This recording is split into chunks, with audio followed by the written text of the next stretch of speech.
لاہور میں پولیس نے ملزم عمران کو انسداد دہشت گردی کی عدالت کے جج شیخ سجاد کے روبرو پیش کیا۔ اس موقع پر سیکیورٹی کے سخت انتظامات کیے گئے تھے۔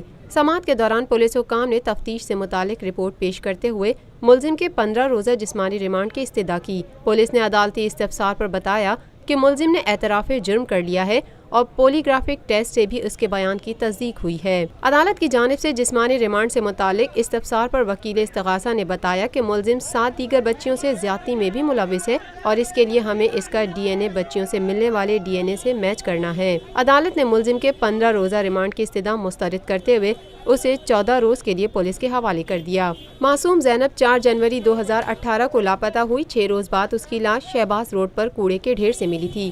قتل پر قصور بھر میں پرتشدد مظاہرے پھوٹ پڑے۔ پولیس نے مظاہرین کو منتشر کرنے کے لیے آنسو گیس کے شیل پھینکے اور فائرنگ کی، جس کے نتیجے میں 2 افراد جاں بحق اور کئی ایک زخمی ہو گئے۔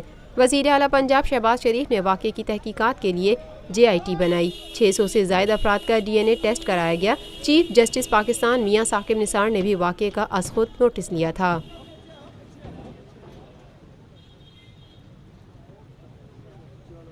پاکستان میں پہلی مرتبہ حالات حاضرہ کے مختصر مگر جامع پروگرامز، خبروں، تبصروں کے علاوہ دیگر سماجی، تجارتی، ثقافتی، تفریحی، معلوماتی، مذہبی، تعلیمی، صحت اور بچوں کے پروگرامز صرف TNN TV پر۔